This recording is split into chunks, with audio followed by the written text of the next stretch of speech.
The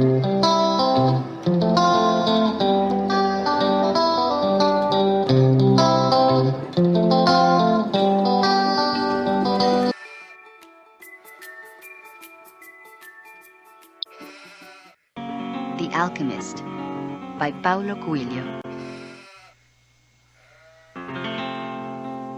The boy's name was Santiago. Dusk was falling as the boy arrived with his herd at an abandoned church. The roof had fallen in long ago, and an enormous sycamore had grown on the spot where the sacristy had once stood. He decided to spend the night there. He saw to it that all the sheep entered through the ruined gate, and then laid some planks across it to prevent the flock from wandering away during the night. He swept the floor with his jacket and lay down, using the book he had just finished reading as a pillow. He told himself that he would have to start reading thicker books. They lasted longer and made more comfortable pillows.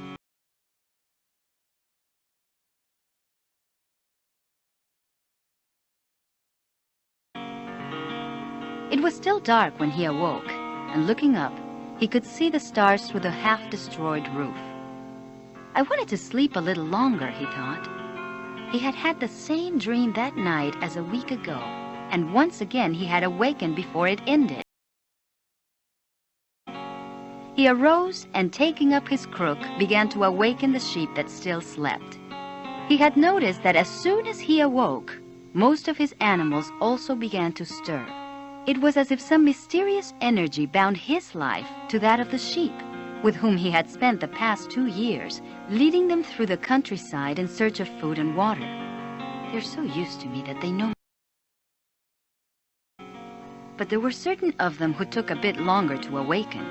The boy prodded them one by one with his crook, calling each by name.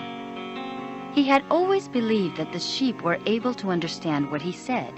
So there were times when he read them parts of his books that had made an impression on him, or when he would tell them of the loneliness or the happiness of a shepherd in the fields.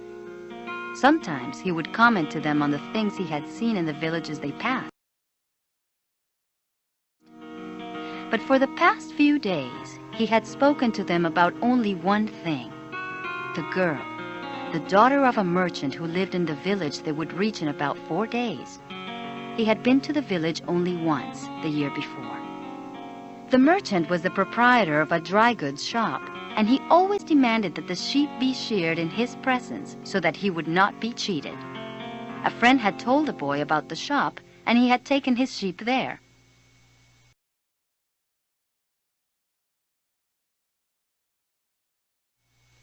"I need to sell some wool," the boy told the merchant. The shop was busy, and the man asked the shepherd to wait until the afternoon. So the boy sat on the steps of the shop and took a book from his bag. "I didn't know shepherds knew how to read," said a girl's voice behind him. The girl was typical of the region of Andalusia, with flowing black hair and eyes that vaguely recalled the Moorish conquerors. "Well, usually I learn more from my sheep than from books," he answered. During the 2 hours that they talked, she told him she was the merchant's daughter and spoke of life in the village, where each day was like all the others. The shepherd told her of the Andalusian countryside and related the news from the other towns where he had stopped. It was a pleasant change from talking to his sheep. He went on telling stories about his travels, and her bright Moorish eyes went wide with fear and surprise. As the time passed, the boy found himself wishing that the day would never end, that her father would stay busy and keep him waiting for 3 days. He recognized that he was feeling something he had never experienced before, the desire to live in one place forever. With the girl with the raven hair, his days would never be the same again.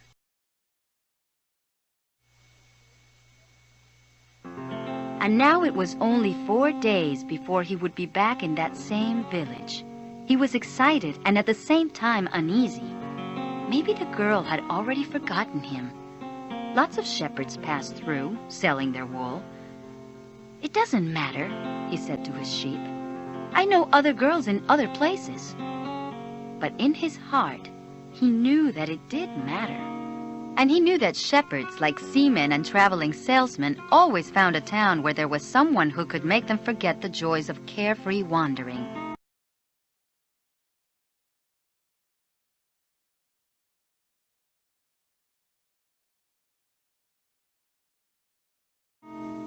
The day was dawning, and the shepherd urged his flock in the direction of the sun. The sheep never had to make any decisions. They were content with just food and water, and in exchange, they generously gave of their wool, their company, and once in a while their meat. If I became a monster today, thought the boy, and decided to kill them one by one, they would become aware only after most of the flock had been slaughtered.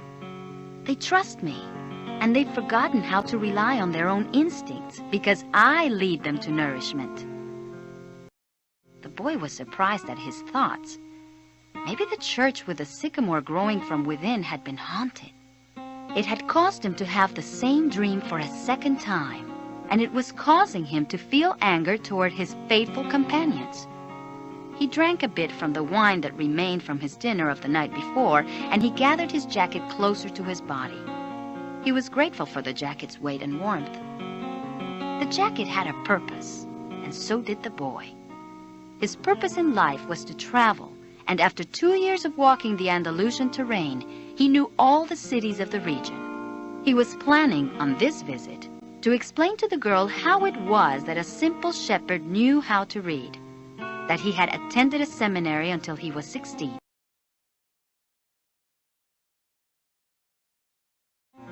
His parents had wanted him to become a priest, and thereby a source of pride for a simple farm family. They worked hard just to have food and water, like the sheep. He had studied Latin, Spanish, and theology, but ever since he had been a child, he had wanted to know the world, and this was much more important to him than knowing God and learning about man's sin. One afternoon, on a visit to his family, he had summoned up the courage to tell his father that he didn't want to become a priest. "People all over the world have passed through this village, son," said his father. "They come in search of new things, but when they leave, they are basically the same people they were when they arrived. Ha! They climb the mountain to see the castle, and they wind up thinking that the past was better than what we have now." "But I'd like to see the castles in the towns where they live," the boy explained. "Those people, when they see our land, say that they would like to live here forever," his father pointed out. "Well, I'd like to see their land." "The people who come here have a lot of money to spend, so they can afford to travel," his father said. "Amongst us, the only ones who travel are the shepherds." "Well, then I'll be a shepherd." His father said no more. The next day, he gave his son a pouch that held 3 ancient Spanish gold coins. "I found these one day in the fields. I wanted them to be a part of your inheritance. But use them to buy your flock. Take to the fields, and someday you'll learn that our countryside is the best, and our women the most beautiful." And he gave the boy his blessing. The boy could see in his father's gaze a desire to be able, himself, to travel the world. A desire that was still alive despite his father's having had to bury it over dozens of years under the burden of struggling for water to drink, food to eat, and the same place to sleep every night of his life.